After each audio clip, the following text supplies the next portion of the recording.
Welcome to the deep dive.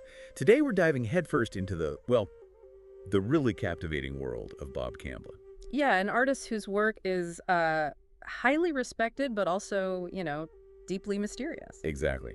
And you've shared this great collection of material YouTube talks, PDFs, with his thoughts, his life story, book Right, reviews. lots to dig into. And our goal today is really just to pull out the most compelling insights. Yeah. Get the essence without getting bogged down. Perfect. For anyone looking to get a real handle on Camblin quickly, but, properly, he's ideal for this kind of focus. People call him iconoclastic, enigmatic. Yeah, definitely. A creator who worked across different mediums, and his presence, while important, always had this, air of intrigue about it. So this is kind of the shortcut to understanding a really unique artistic voice. You got it. Okay, let's jump right in then. Camblin, born in Oklahoma in 1928, Right. and he studied at the Kansas City Art Institute. Seems like a pretty standard path initially. Yeah, a solid foundation. Yeah. But then comes the big turning point, right? Yeah. Fulbright. To Italy. Yeah, the sources make it sound like this wasn't just a trip, it was huge for him. Oh, absolutely seismic. It says he was utterly mesmerized. That's the word they use. Mesmerized by the grandmasters, the Impressionists. Exactly.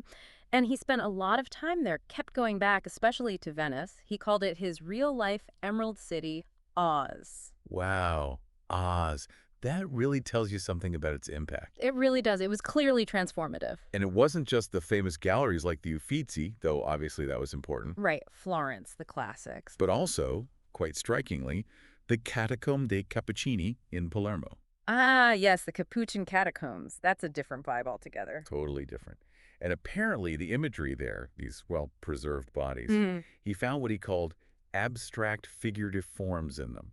Forms that really stuck with him. He called them mummies. Yeah, mummies. It's pretty intense imagery for an artist's formative years, isn't it? It really is. So you have this Yeah. contrast, Renaissance beauty, and then And what's fascinating is how both fed into his work, the classical beauty, sure, but also these unsettling, abstracted human forms from the catacombs. so those mummies weren't just a morbid curiosity. They actually influenced his later art. The biography suggests they really lingered. You can sort of see echoes of these shapes, these abstract but human-derived forms later on. It wasn't just about pretty pictures for him.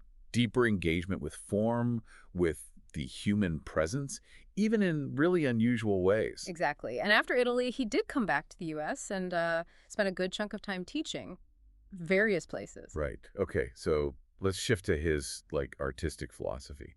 The sources really hammer home that his art wasn't about fitting in, was it? Not at all. It operated outside the usual boxes of art, criticism, commercialism. The phrase used is it spoke directly to the viewer's soul. That's a big claim, but it gets at the kind of direct impact people felt. Definitely. And his style evolved quite a bit. He started with abstract impressionism, more about the feeling than a perfect picture. But then, in the 70s, he shifts to this thing called musha volantes. Musha volantes. Okay, that sounds interesting. What does that mean? Flying flies. Literally, yeah, flying flies. And in his art, it meant this style using lots of dots and dashes. Creating optical illusion. Exactly, shimmering effects. You can see the connection to maybe Dada's randomness or surrealism's subconscious explorations. Like Escher or Dali, playing with how we see things. Kind of, yeah. The point wasn't just the visual trick, though. It was Camblin inviting the viewer to, actively participate. Your eye almost finishes the image for him. So you're not just looking, you're co-creating it in a way. Precisely, a very active role. Now, before that, though, his earlier work was different, more social commentary. Yeah, the bio mentions earlier pieces often had social protest themes. Strong outlines, flat colors. Later, he even combined social realism, depicting everyday life critically with non-objective stuff. Always experimenting, mixing things up. Constantly. Then there's the Saint Bambola series. He actually said he wanted to turn off my myth-making machine with that. Turn off his myth-making machine. What do you make of that? Well, it suggests a real self-awareness, doesn't it? Maybe a conscious step away from themes he felt were becoming too familiar. Or maybe a personal mythology he'd built up? Could be, like hitting a reset button, trying to strip things back or explore something completely new, a moment of reevaluation. Interesting. And then The Scarecrows. That series was inspired by a novel, Günter Grass's Dog Years. Yeah, quite a specific literary link there. So scarecrows, what do they represent for him? Renewal, maybe? The sources suggest that, yeah, Renewal, rebirth, maybe tapping into some older folklore themes. Okay. But what's really cool is how this morphed. These themes evolved into broader myths and legends in his work. He started using weird stuff, lobster shells, empty insect casings, Larva shells. Why? to really push that idea of metamorphosis, transformation, the life cycle, using these kind of primal natural symbols to talk about bigger ideas. It's like a symbolic language he's developing. Absolutely. And speaking of language, Yeah. the text in his drawings, that wasn't just straightforward labeling, was it? Tom Wolfe's The Painted Word comes up here. Right. Wolfe's idea that the theory around art sometimes becomes the main event. So Camblin was playing with that. Seems like it. The text wasn't just info. It could be clues, maybe even, red herrings, misdirection. Like the theory Wolfe talked about. Exactly. It feels like Camblin wanted to pull the viewer in, make it a bit of a puzzle, maybe a puzzle with traps. Okay, so the goal wasn't just to look, but to explore, to figure things out. Maybe you bet yourself too. I think that's a big part of it, that process of discovery. It makes the viewing active, not passive, like a conversation with the art. Yeah, exactly. Now, he wasn't just a hermit artist, right? Yeah. He moved to Houston in '69 and got involved in some major collaborations. Oh, yeah, really significant partnerships. B&E Productions with Earl Staley. And the holding firm with Staley and Joe Tate. Right, and they did these collaborative events, exhibitions, things designed to challenge the whole idea of what art is, who makes it. Challenging the solitary genius's myth. Totally.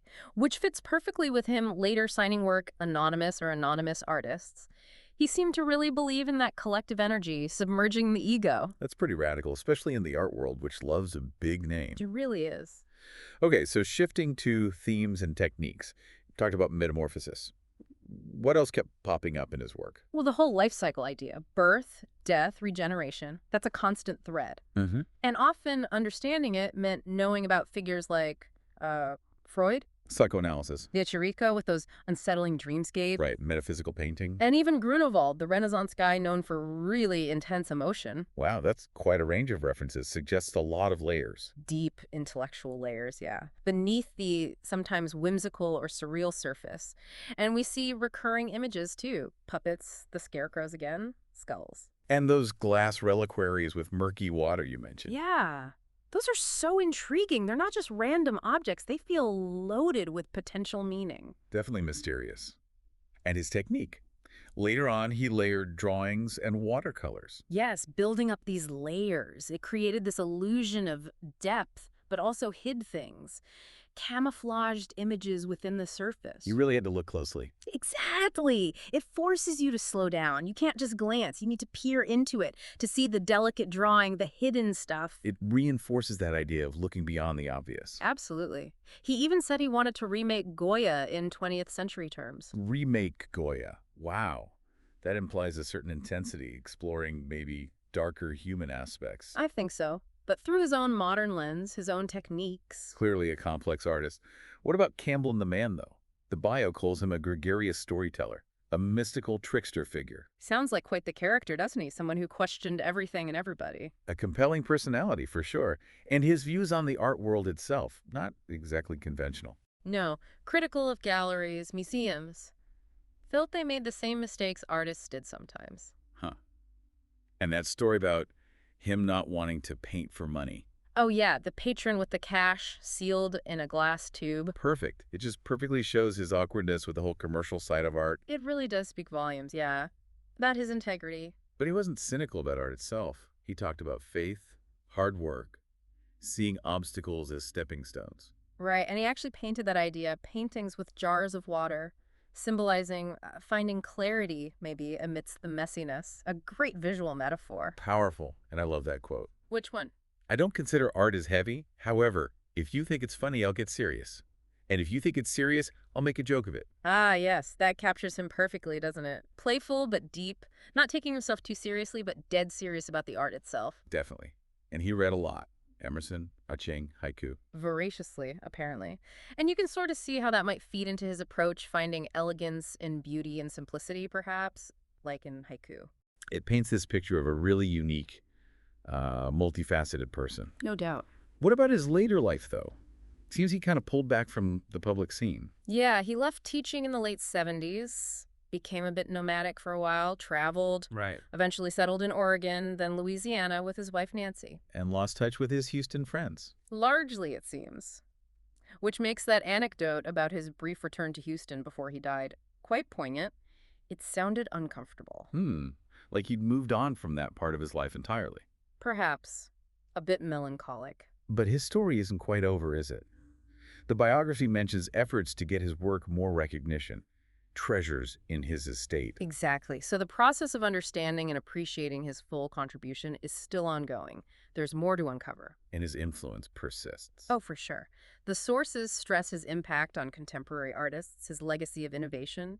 Even if he wasn't always front and center, his ripples are still felt. Okay, so wrapping up this deep dive on Bob Camblin, what are the main takeaways? For me, it's this image of an enigmatic figure, incredible artistic range. Yeah, the diverse styles, the techniques. And that philosophical depth, always pushing us to question perception. Absolutely. His work, it doesn't really give you neat answers, does it? No, it asks questions. It invites that closer look, that thinking process. Right. One review even compared engaging with his art to a kind of contemplative practice, like meditation almost. Taking time, observing, thinking deeply. Exactly. What you see, what it might mean. That is a powerful final thought. So, for everyone listening, maybe think about how Camblin blended art and philosophy, how he explored change, hidden meanings. Could that maybe inspire us to look at the ordinary things in our own lives differently, with fresh eyes? Yeah, seek out those deeper connections, those hidden layers Camblin was always hinting at. Maybe even revisit a piece of art that puzzled you before. See it again, but this time, try seeing it Camblin's way. You might just find some unexpected insights waiting there, just beneath the surface.